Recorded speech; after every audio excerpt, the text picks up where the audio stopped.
Thrilled to be joined here by Dr. Rachel Mottet, and we are going to be talking tonight about equine nutrition, which is a topic we've covered a couple times, but there are never too many times to cover equine nutrition. There is so much to talk about, and Rachel, you're bringing so much expertise to this conversation. Thank you so much for joining us. Thank you for having me. I'm excited. Well, we are excited to learn from you this evening. Do you mind just kicking it off by like allowing us to get to know you a bit better?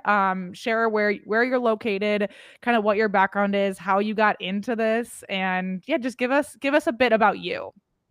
Excellent. Yeah, I can do that, and I'll make it brief because I've been in the horse world for a really long time. I live in the Ocala area, so I'm in Florida, and I own a horse farm here. I've got three of my own, and I've got two donkeys, two dogs, three horses, and a tortoise. So I've got a whole little farm family. And I've been riding since I was 5 years old. I currently do jumpers. I used to be an eventer, but the older I get, the less brave I get. Just jumpers and sometimes hunters.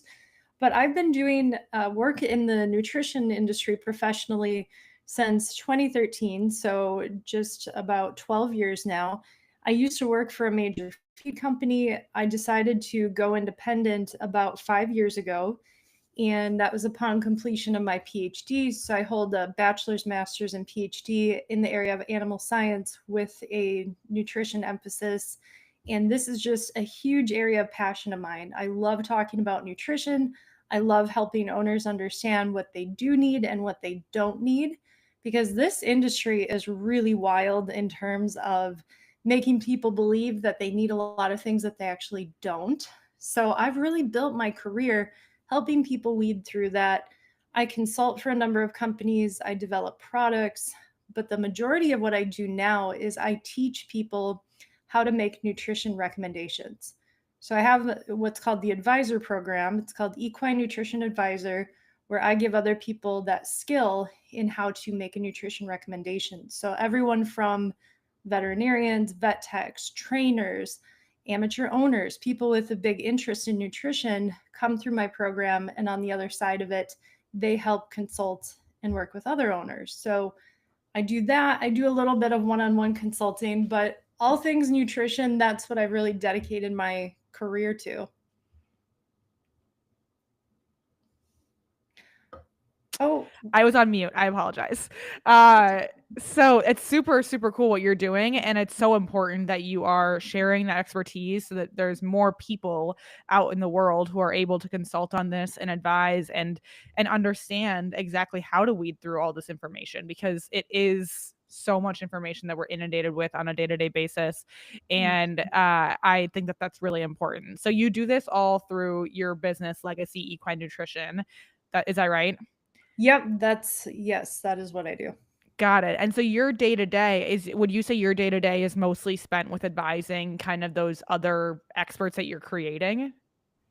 It has a lot to do with that. Yeah, my day to day, it varies so much. I might do a consult or two with a horse owner that has a horse that they need some help creating a diet for. But then I also do a lot of online teaching with those groups that I work with. So even this evening, I've got like a 2 hour session. Tomorrow, I've got another one.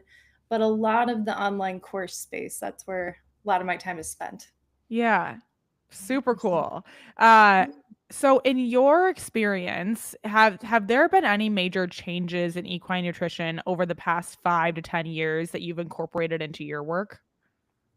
There have been so many changes in equine nutrition, and you'd kind of feel like nutrition's a bit more cut and dry, or it's like, okay, we understand how these things are metabolized, done and dusted, but that's not actually, the full case close or the full story.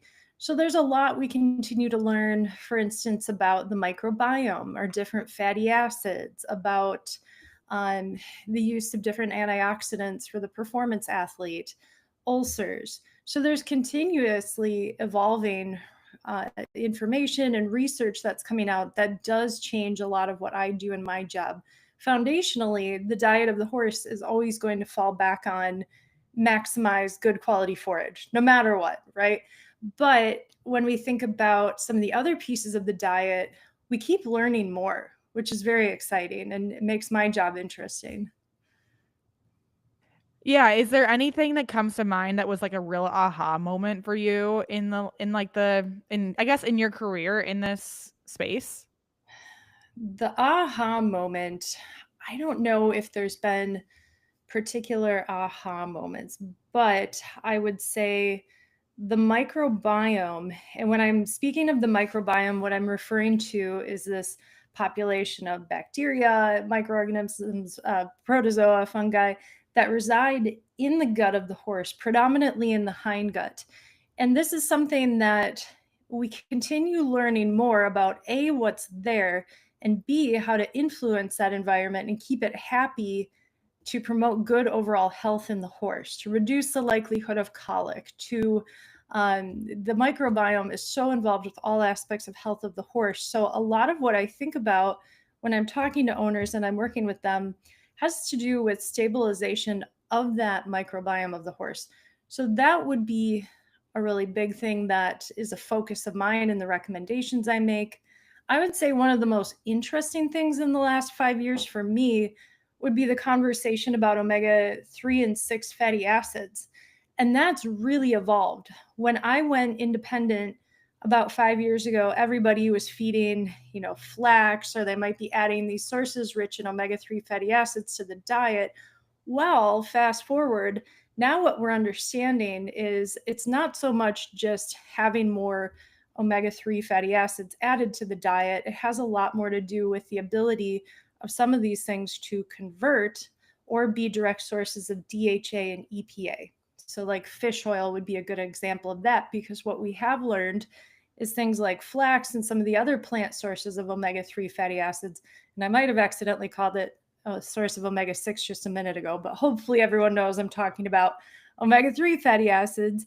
We're now finding out those don't very effectively convert to those anti-inflammatory active compounds, DHA and EPA. So that has modified some of how I view adding these different sources of omega-3 fatty acids to the diet. And to me, that's been a really interesting piece of the conversation, and something that Kentucky Equine Research has discovered in the past couple of years, that there's actually an omega-6 fatty acid that has some really good properties in its ability to potentially prevent ulcers, although it's a supplement, so they wouldn't make that bold kind of statement because you can't unless it's a drug. But there are some really cool healing properties they found from a specific source of omega-6 fatty acids. So to me, that conversation and how we think about inflammation in the body and what we feed, that how that influences it, that's an ongoing conversation, but it's a lot more nuanced than we originally had thought. So if I were to nerd out about anything for the next hour, I'd be like, let's talk more about omega-3 and 6 fatty acids, but I'll spare you all. No, it's so interesting. I think, and that realization, I mean, I remember when I was like deep in this over a Mhm. decade ago, like that was, yeah, like the flax and like that was the understanding. That was the kind of widely accepted as something that we need to be focused on, and just learning kind of the different ways we're thinking about that over time. I think it's absolutely fascinating. So if I transition us over to some feeding basics and common mistakes questions, kind of what are the most common mistakes you see horse owners make with nutrition, even when they have good intentions? Oh, yes. So owners always do have good intentions. And it's funny because feeding horses is a bit of an emotionally driven decision. So we like to show our love by feeding our animals a lot of times. Not everybody, but a lot of us do. One of the biggest things that people are not really getting completely right, well, they are getting right, but too right, and it's backfiring. And that would be overfeeding hay. And you're going to hear that and you're going to be like, wait, she's a nutritionist telling us that we shouldn't be feeding so much hay. So let me describe this a little bit more. The natural diet and how the horse has evolved and what their gastrointestinal anatomy lends itself best to is a small, steady influx of hay throughout most of the day, right? And in the wild, the horse will spend 14 to 16 hours of their day grazing. In a domesticated situation, we do the best we can to support a digestive system that is healthy and eating as naturally as possible, right? However, we've kind of overdone it on this high quality abundance of hay thing because we now have a massive issue in our industry of equine obesity, even upwards of like close to 50%. And obesity for a horse is an extremely unhealthy state to exist in and to continue living in. And it's not just the part of the owners. You know, there's an ideal and expectation when people go into the show ring that the horse is fat and shiny, you know, so it comes from a lot of different places. But owners are they have the right idea in mind that my horse needs to be having pretty continuous access to forage. That is the best thing for the horse. Now, what I want owners to think about is my horse obese or overweight? Because if it is, there are ways to deliver forage in a fairly continuous fashion, but not to the extent of just handing them this big buffet of hay and saying, here you go. So we think about things like slow feeder systems. I've got two very easy keepers in my own barn. One of them goes out with a grazing muzzle. Both of them, they get slow feeder hay nets, so they get portion amounts of hay. And usually if you have a horse that's a really easy keeper, we want to think about delivering around 1.5% of their body weight in hay per day instead of free choice. But again, the goal is to deliver that as slowly and steadily as possible. So using a slow feeder system, so they're continuously chewing, but not eating. Like if you let them eat to their heart's content and just give them as much as they want, they'll eat upwards of between 2 and 2.5% of their body weight. So for some of them, and also the quality of forage that we give horses looks a lot different than they would find oftentimes in nature. We have created this issue where we have a lot of equine obesity. And there are other factors, like I said, there's a genetic element too in some cases, but we have to be very cautious about not doing too much of a good thing. So that might be largely controversial. And who's this nutritionist saying we shouldn't give our horses all the hay they want? I want your horse to have continuous access to hay, but I also don't want your horse to become obese, because by the time a lot of people find me and consult with me, they're having problems with laminitis, founder, metabolic syndrome, obesity. These are things that, you know, can kill your horse, you know, from a severe episode of founder.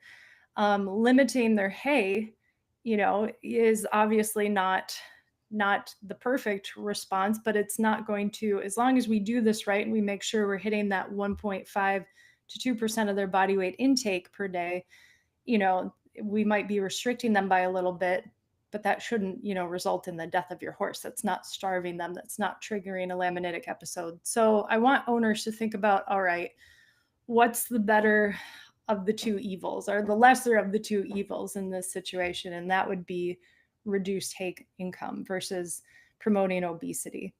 Yeah. Yeah, absolutely.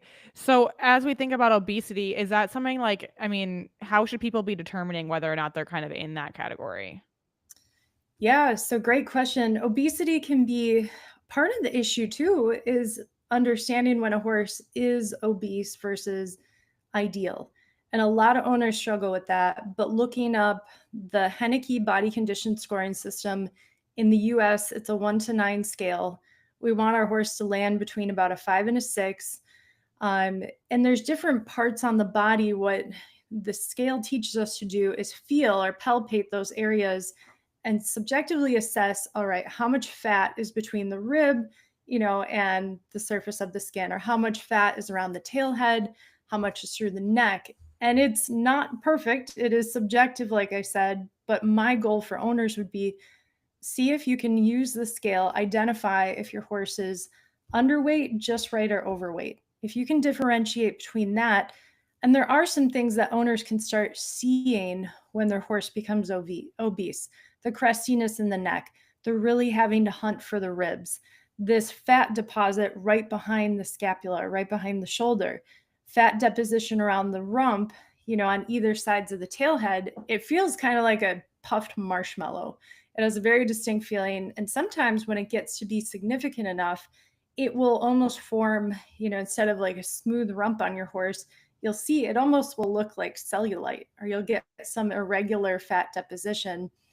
You can also take a profile picture of the horse and track them over time. And a horse that's obese, oftentimes they start to look like the pieces start to meld together a little bit. Your horse is becoming a bit more of a blob than a clearly defined, nice long neck through their body. Now, that's not every case because horses can be obese and kind of hide that. But I would consider looking up the Henneke body condition scoring system for those who aren't familiar with it, and talking to your vet and trying to make sure that it is quite subjective, but taking pictures and body condition scoring is going to be a good couple tools to get you going in the right direction on learning if your horse is in that healthy body condition. Yeah. So if somebody is starting from scratch, let's imagine they're at a new barn and a new horse, what's the best way to build a feeding program? Right. So if they've got a new barn, a new horse, and that can be a little bit difficult. I work with a lot of owners in this scenario because horses, just like people, all have a somewhat unique metabolism. So you're going to have your easy keepers, your hard keepers, and sometimes people get horses and I'll be like, all right, well, tell me what they were getting before to maintain the condition we see now. And they might say, I don't know. Or maybe it was a rescue and they got no information. Step one for any horse is always going to be maximize forage intake, so good quality hay or pasture intake without promoting obesity. So if you have a horse that looks just right, if you have a horse a little on the lean side, let's make sure that they've got full all they can eat access to the hay.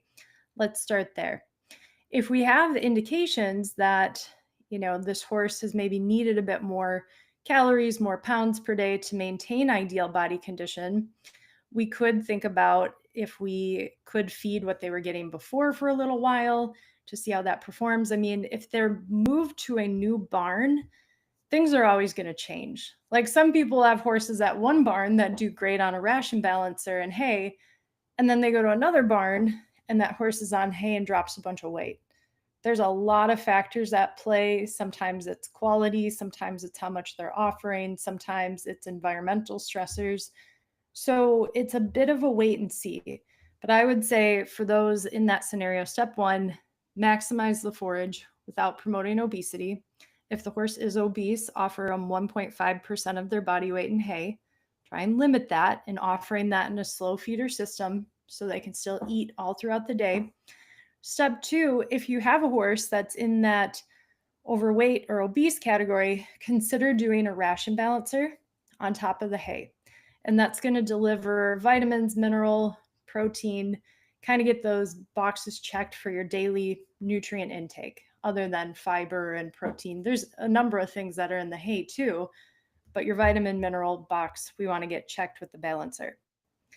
If you have a horse that was maybe getting something like 4 to 8 pounds before or needed, maybe a senior feed, wherever it may be, you're going to look at a feed that could be suitable for them, maybe something the barn offers, maybe what they were feeding before. If you are switching to a new product, my recommendation is to only increase by a pound of that new product per day.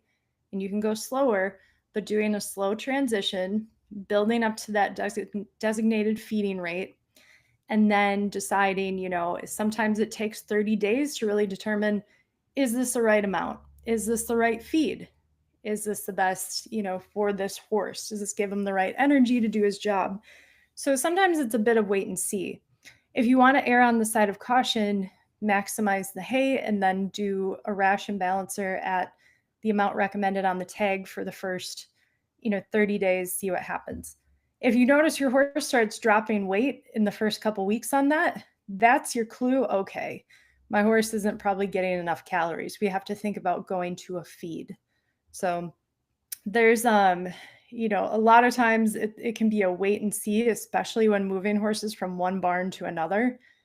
But you can tell a lot, if you look at the herd, you can often, at least me as a nutritionist, can tell a fair bit about how the hay program is, because a good, robust, quality forage program actually allows many of the horses to not really need a whole lot of feed in a traditional sense. So that's usually where I start. Yeah. Yeah, there's so many variables. It's like, you're dealing with a lot at once, so it makes sense to kind of to start simple and then add in different elements kind of as you get indicators from your horse. Okay, so this is a great opportunity to ask you about all the marketing around low starch, no grain, all forage, etc. How should owners be thinking about these labels and trends? Yeah, so the low non-structural carbohydrate or like low starch type of thing has been really popularized in the last 10 years. And it used to be there were just like two low NSC options. So when I use the phrase NSC or that, it means non-structural carbohydrate. So when I use those letters, it became popularized, I would say, within the last 10 to 15 years. And owners were like, this high starch or the traditional equine diet makes my horse hot or gives them too much energy. So I want to make sure my horse is getting a low NSC diet. Now, a lot of horse owners don't maybe always know what low NSC really means, but they know that they want it. They're like, my horse doesn't need all that starch and sugar, which, there's so many horses that do great on low NSC diets. There's so many horses that do great and that don't really need it. And there's also many horses that do great on like a forage only and kind of trace vitamin, mineral, and forage pellet diet. So what I would say is the equine nutrition industry knows that owners want low NSC. So they're making the products, right? They're making them, they're putting them out there because they're like, people really want these. And it's true, people do want them, and horses do tend to do quite well. If you have a horse that you're looking for a little more get up and go and zippy energy, you might be looking at a different product that's more moderate in NSC. But by and large, horses can do really well on these low NSC diets. What I would recommend for owners to think about, and what I teach people to think about, like, all right, let's think, how much hay has our horse been getting? How much energy does our horse have under saddle to do its job? And how much feed is it currently getting? So, for instance, if I have a horse that I'm doing jumpers with, and my horse is doing really well, getting 6 pounds of feed per day, it's like a high fat, high calorie, good amount of energy feed. And I'm taking him, to work 6 days a week as a jumper, and he's going to shows, and he feels like he's got great fuel in the tank to do his job. What I want owners to think about is, now if I get this idea in my head that I want to go to a forage only diet for this horse, I really want you to think about, okay, I've been providing this tank of fuel every day for my horse to do his job, and I'm about to take that away, or I'm about to change it. Because you can still get fuel, of course, from fiber, but it's metabolized, and the burning of that fuel is going to be different for that athlete. They might be able to still have the same level of energy and go and recovery on that forage only diet. But if you are working your horse a lot and competing, you really need to tune in to how your horse feels day after day when making that change. And I wouldn't just say that for switching to forage only. I'd recommend that really for switching to any feed, because that horse does need tools to successfully have good muscle recovery. So needs a good, robust amino acid profile. If your horse is getting a feed that has a lot of fat in it, that's helping them maintain body condition even while they are in work 6 days a week or however many days. So there would be a lot of things to think about and ask yourself before making that switch. But there's a ton of owners that come to me with that request, and there are many, many horses that do great on that.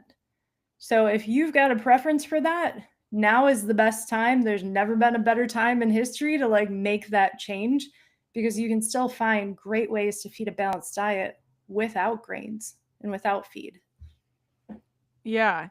That's a great opportunity for me to ask about determining if hay alone is meeting your horse's nutritional needs. You mentioned like energy Mhm. levels, recovery. Is there anything else? I mean, I guess if they're keeping their weight on, like, is there what kind of indicators should, if somebody does switch over to a forage only diet, is there anything beyond those elements that people should be looking out for? Yeah, great question. And a lot of it depends on the type of forage and the quality. The best of pasture can meet most of your horse's nutrient requirements. Now, there's a caveat though. If you have a horse that's lactating or in really hard work, they're a performance athlete, it really would be wise to think about, okay, what else, does this horse need fuel? And one of the best ways to know if your horse needs more from an energy or calorie standpoint is to evaluate their body condition. Like, is this able to sustain my horse's basic energy needs? And energy being a word synonymous with calories. So that's one thing to think about. And many horses can sustain their energy needs. The other thing to think about, even the best quality pasture and even the best quality hay, oftentimes is going to have some gaps when it comes to trace minerals. That would be a big one. If your horse is only getting hay and they don't have good pasture, or even if they just have pasture part of the year, the big thing I think about would be vitamin E. When hay is cut, it is virtually depleted of vitamin E within, I think it's like a couple weeks' time. There's other vitamins that'll be depleted as well. So when it comes to hay and pasture, a lot of times there's going to be a large variability in terms of what's in it. And that's fine. Mother Nature is designed for the horse to still thrive and sustain with that. However, what we do with horses is quite different than what they do in the wild. So we want to make sure that we're checking all these boxes and filling in any nutrient gaps. So my recommendation, can you meet energy requirements through hay or pasture only? Absolutely. But at minimum, have a trace vitamin mineral or a ration balancer that has that protein added, just to be able to tick that box and top off all those vitamins and minerals to be certain they're getting enough. Yeah, that makes perfect sense. Okay, so this next question is if hay analysis isn't an option. So, like doing an official scientific exam of the hay that you're feeding, are there visual or handling cues that can give us useful information? It can get really hard with hay. Visual clues, like a lot of times we want to find hay that's like the brightest green and feels really soft to the touch. What I would say is visual appraisal can give you some clues, but it won't tell the full story. So, bright leafy green does not always mean palatable and best quality. But what I suggest buying, if you're looking for good quality, of course, you would like to find something green versus like yellow. Feeling the particle, the softer the forage is, the more immature, closer to prime maturity it is. As forage gets more mature, gets older before it gets off the field, it becomes more stocky and you end up with a more rigid kind of stemmy structure. The more mature that forage becomes, the higher the fraction of indigestible fiber that's in there. And the more likely, if you end up with really mature hay, you're going to give your horse a big, kind of unattractive hay belly because it's going to sit in there and churn, and they're not going to be able to utilize that fiber very well. So, what I would say is go for something that's a bit in the middle. If you have horses that are really easy keepers or obese, or like right now, I have some donkeys and I give them some barley straw, that I don't feed to my horses, but they don't need high quality forage like my horses do. But if you've got that easy keeper, a metabolic horse, it's okay to go with something a bit more mature. Maybe it is a bit more stemmy versus the lush, kind of leafy, soft Timothy or alfalfa that you're giving to your performance horses. So, what I would say is, yeah, it's most people I work with do not have a forage analysis, and you do the best you can. I would say don't get hung up on specific cuttings of hay and specific varieties. The number one influencer of the quality of that forage is maturity when it's cut. So you're going to end up with really good or really bad Timothy, or really good or really bad orchard. And again, one of the best things you can look at from visual appraisal, of course, you want it to be free of debris, free of mold and dust, things like that. But check on that structural particle, check on how stemmy it is. That'll give you some clues about digestibility and maturity when it was cut. From there, you do the best you can. And, sometimes you can have hay that looks really good and horses won't eat it, which is kind of a funny thing. It's like, well, what are they smelling or seeing that I'm not? But that happens every now and again. And it makes it really hard to visually assess and base quality on your visual appraisal. Yeah, that's really interesting. Okay, so Mhm. if we jump into some special cases, what would be your just without having a ton of information, what would be your approach for designing diets for horses that are both overweight and undermuscled? Well, the thing that are both overweight and undermuscled, that almost sounds like a horse with equine metabolic syndrome or PPID. They drop muscle, but they have too much weight. So the first thing that I'm going to think about is managing forage intake and making sure that that hay is getting weighed, and even considering looking at a forage that I don't tend to really like what's called busy hay, like feeding the horses super low quality if they're overweight, but I like feeding them something that's a bit more moderate. Maybe it's a little more mature, but making sure that they're getting the appropriate amount. So that would involve purchasing a hand scale or some type of scale so that you can portion it and make sure that you're not overdoing it there. As it relates to muscle mass, there's some good muscle supplements that are out in the market that really target rebuilding muscle and muscle recovery. So, muscle isn't just about protein, but as you can imagine, protein is critical, but it's what makes up the protein, and those are amino acids. So, my recommendation is to think about a targeted muscle supplement, and I try and be as unbiased as possible. There's a few that come into my mind, but I try to not drop brands when I do stuff like this. But I really tend to like, there's a few pelleted ones out there versus just the isolated amino acids. Pelleted ones that have kind of a more robust amino acid profile. Feed it, 30 to 60 days, see what it's doing for your horse, but also keeping in mind muscle mass is going to be best achieved and expressed when that horse is receiving consistent work or force upon those muscles. They have to be used to an extent to help them build up. The tack needs to be fitting properly. So let's say you've got an old horse that's just lost a bunch of muscle mass because they're a senior, but they're standing in your pasture doing nothing. Could you give them that muscle supplement? Sure, but how likely are you to see much in terms of response if that horse isn't actually working or using those muscles? Some horses, like genetically, just maintain a good top line and well muscled through their entire life by walking across the pasture. Some don't. And some have health issues that also contribute to that muscle wasting that we see. So, my recommendation, overweight horse, limit forage intake, but really look at a targeted amino acid supplement that can help provide tools that specifically target the muscles and the muscle mass and recovery. Awesome. And what would you recommend for a horse that is prone to ulcers but also needs more calories? You can find, so that's a great question too, because ulcers are such a prevalent issue in the performance horse world, even the non performance horse world. My suggestion, of course, maximizing forage. You can even incorporate, if the horse can tolerate it, some alfalfa. That's going to serve as a natural gastric buffer. Also has more calories per pound than grass hay.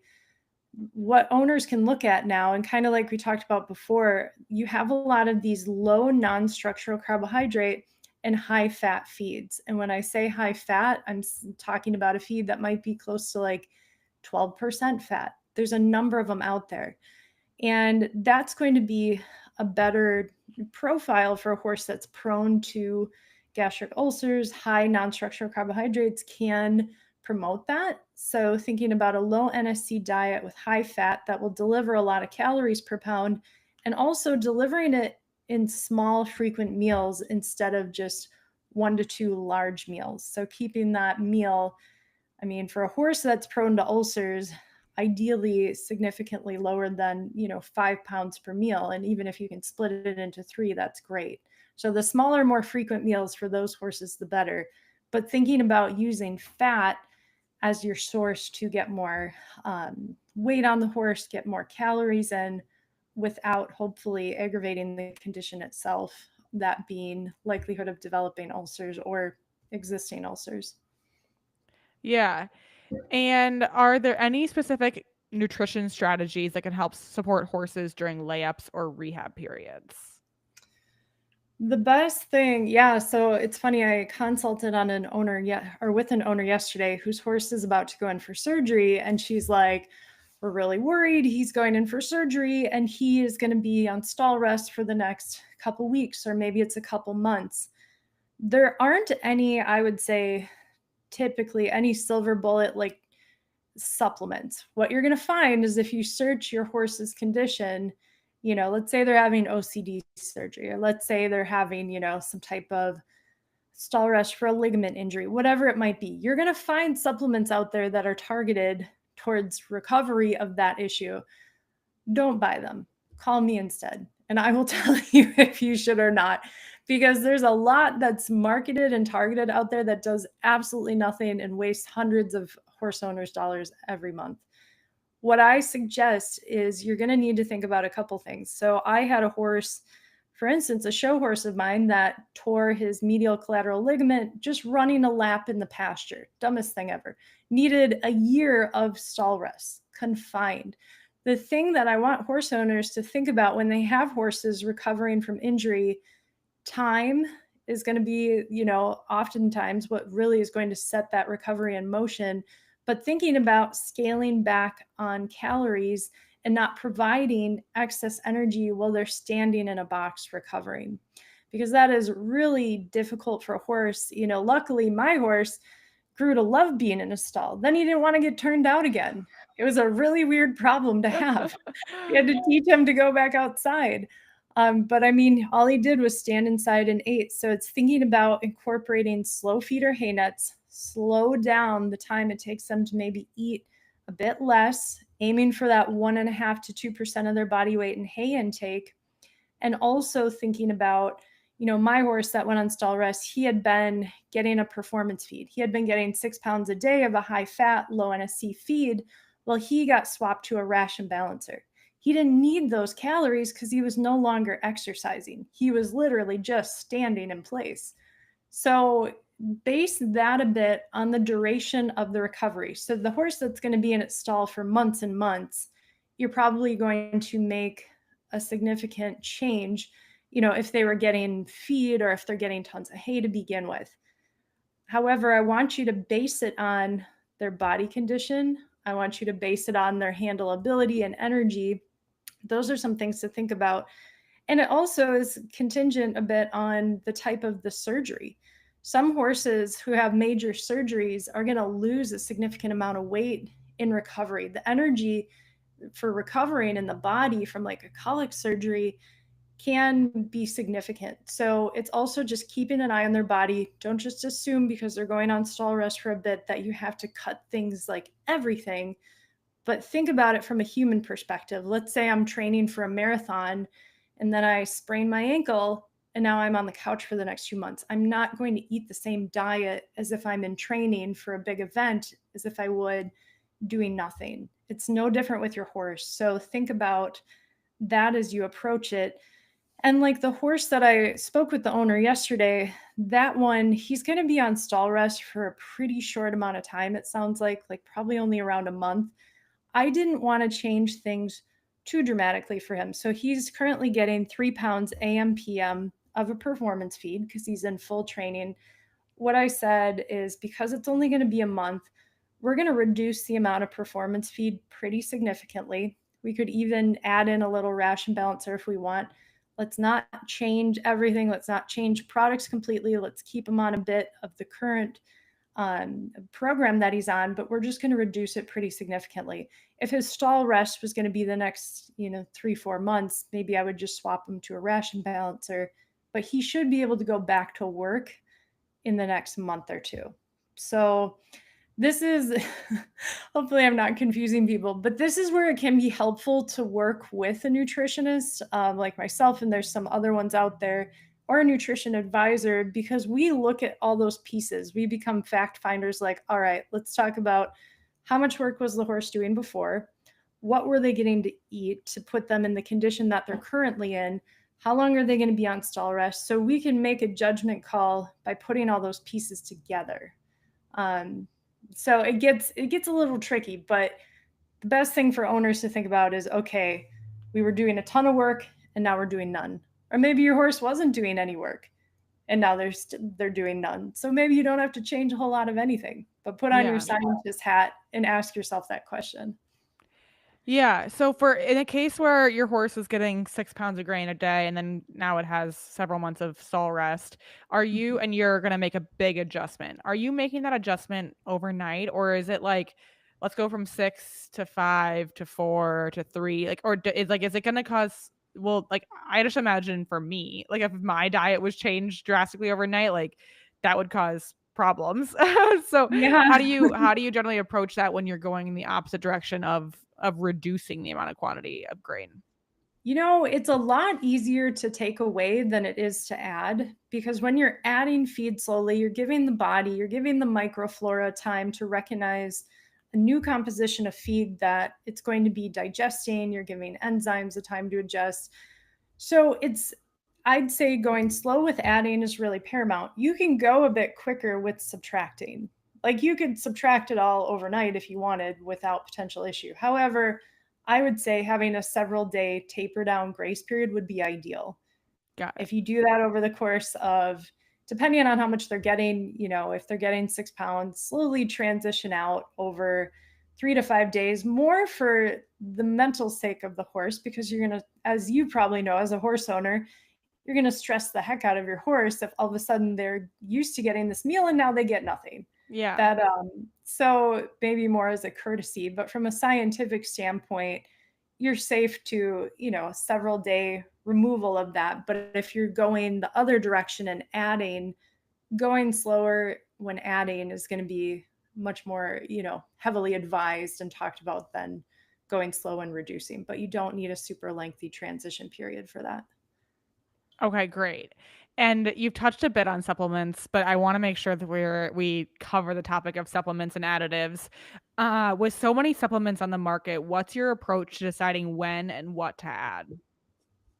Well, that's a great question. And there are very few supplements that I ever recommend because at the end of the day, even when we're doing all these different things with these horses and competing at high levels, oftentimes simple is the best route. A balanced ration, maximize forage, free choice salt, and water. Like you can get a lot of your bases covered with that combination.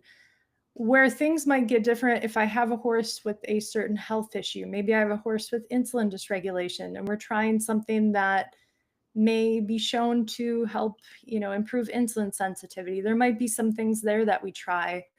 If I'm working with an equine athlete or a horse with some type of inflammatory type of condition, there are things that I will definitely try. And there are also sometimes things that I try just to improve and help upregulate beneficial bacteria in the microbiome. And really, the best natural way to do that is through good quality and abundant forage. But I'm not anti-supplement by any means, but most horses really don't need all the supplements that we're giving them.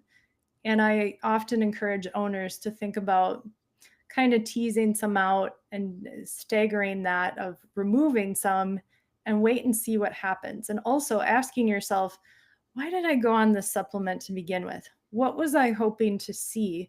And what have I seen?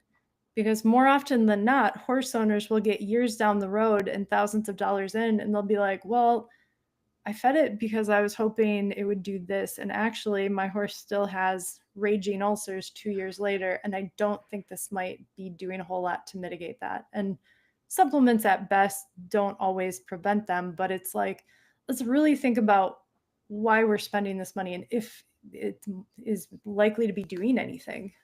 Yeah. I mean, for sure. Are there any ingredients you think owners should be cautious about even in popular supplements? Mm, there's ingredients that I know just really aren't advantageous but there aren't maybe any I would say to heed caution. None are popping into my mind right now. There, oh gosh, it's kind of there's something funny that one of my students had found. There was a page that a veterinarian wrote telling people that they should feed their horse borax to prevent laminitis. And I made a post about it. I've got this Facebook group called Equine Nutrition Education, which I used to be really active in. Unfortunately, don't have as much time anymore, but I made this post and was just like, don't feed your horse a cleaning solution. Don't go down the cleaning aisle and buy borax. That is not going to be inspected and rated for consumption of any kind from your animals. And like, I put that on my Facebook page, and I definitely kind of dug into why that was a bad idea. And so many people wanted to argue with me about it. And people were like dying on that hill, like, borax is fine to feed your horse. And I'm like, all right, man, you go ahead. But also, it is not going to prevent laminitis. It's not going to do any of this. If you want to feed it, that's on you. But never have I ever felt like purposely feeding my horse a cleaning solution would be a good idea. Now, I will say I do use a cap full of mouthwash and a 100-gallon water tank to keep it's like algae growth low. It really does work, but it's like that's a little different than feeding a horse borax every day. So, That is wild. I really was not expecting that to be what oh what your yeah. warning was about. Are there any nutritional red flags that might show up as behavioral issues rather than physical ones? Nutritional red flags that show up as behavioral issues. Some horses are sensitive to, the interesting thing, some horses are sensitive to certain nutrients. Some horses are sensitive to certain blends of nutrients. So you can get like an exaggerated energy response that we might not always be completely able to explain scientifically. Things like, for instance, when people say, I give my horse, alfalfa and it makes them crazy. Well, scientifically, that doesn't always line up. And we're like, well, it's probably just because they're getting more energy in the diet. However, I do feel the longer I do this that there are some horses that are sensitive to different things that we give them. And we can find that, if we remove that thing and that behavioral response goes away. And maybe we even try bringing it back just to make sure that that removal wasn't an accident or a coincidental thing. Like maybe it was something else. And simultaneously, we removed this thing. So the behavior went away. But it's doing some experimenting to find out or to try and find out. But I would say the uniqueness of each individual horse, it's quite interesting. Whereas some horses might respond to a calming supplement or even like a gastric supplement, because you've got a number of good products out there that some horses just simply are non-responders to. So you really have to tune in to what you're seeing in your horse, trying to stack things up from a timing perspective. All right, I saw this response after I started this supplement, and try and turn into that scientist that's asking yourself these questions and trying to be as objective as possible with something that's actually quite subjective. It's like, well, how is my horse responding to this? Because a lot of times there's other variables at play. Maybe you didn't ride your horse for a week and you got on it and he was, a raving lunatic, and that coincided with the day you added this new supplement. Must be the supplement. So sometimes we got to think about those things too, right? Totally. Absolutely. Are electrolyte supplements necessary? And if so, when and how should they be used? That's a great question. I've actually designed a couple of these for different companies. Electrolyte supplements are really important. People who do like endurance riding, they really have it down with electrolytes because they're really critical to, doing these long distance kind of races. In general, many horses in the South really can benefit from electrolyte supplementation. So I live in Florida, and it's already, today it was in the 90s. The humidity is just deadly. So my horses, just by existing, are sweating. So they are losing electrolytes before they even move, right? It's just what happens. And electrolytes, what they should be doing is replenishing what's lost in the sweat. So for me, my horses in the summer, and a number of people in the South, do give a daily electrolyte in the summer because our horses are continuously sweating. So anyone who's got an equine athlete or just a horse that's spending a good portion of the week sweating all summer, I strongly recommend adding an electrolyte. At the very least, just adding salt to the ration. And free choice salt always should be available to the horse, but a daily electrolyte, what I'm after from that, and salt should be the first ingredient. So, sodium chloride. I'm also trying to replenish potassium losses. A lot of electrolytes get really funny and fancy, like, oh, we've got all these things in them and all these vitamins and stuff. You really don't need that. Really, what you're after is a good source of sodium chloride and potassium, maybe a few other minerals, magnesium, calcium, but like those are going to be from other sources too. But the biggest thing that we're after is replenishing lost sodium, because the diet of the horse naturally isn't very abundant in sodium, and sodium is not super palatable. So feeds aren't usually going to have the amount of salt that your horse needs to fulfill that sodium requirement. So you need to make sure the horse has free choice salt. The best form is going to be one that your horse will actually lick. And if you want to do a daily electrolyte like I do to replenish what's lost in the sweat, not only that, but to encourage water consumption, make sure the first ingredient is salt or listed as sodium chloride. That's my piece of advice. Awesome. Okay. We're getting here towards the end. I wanted to see if there's any myths or trends that you see frequently that you wish would go away. Of course there are. There's so many. It's hard to straighten them all out. All right, I'll let out this controversial tidbit. I am not in the camp of iron being bad for horses. I'm not there yet based on the data we have available. That was popularized really by one individual, social media following, just snowballed into this, which I do not believe is correct at all. That's something that you need to soak and strain your beet pulp. That would be what I would consider to be a myth that a lot of people got really nervous about. There's other myths about just so many things when it comes to nutrition. It's quite similar, human nutrition. There's a lot of things in certain ways people feel about human nutrition, and sometimes those feelings get placed on their horse's diet. So there's a lot of human trends that make it to horse nutrition that I'm kind of steering around every day. But, I would say by and large, people have concerns about like the big companies, and I don't have concerns about big companies. What people don't realize is the big companies actually are under a big magnifying glass, because horse owners view them as having deep pockets. And anytime if the horse gets sick, the feed gets blamed a lot. These companies actually get sued a lot more than people know. It's not that people are constantly winning, but they do get, or people go after them a lot. So they do a good job, the major companies, when it comes to checks and balances and product safety. So there's a lot of, so if we kind of tie that back to the myth thing, there's a lot of misconceptions about who some of the big companies are and what they're doing. And if people don't want to go that route of feeding a commercial product, they absolutely don't have to. But there are a lot of good and well-formulated options out there that are very safe for your horse. So that would be something to keep in mind. Yeah, that's awesome. Um, okay, some wrap-up questions for you. What's one small change that could make a big difference in most horses' diets?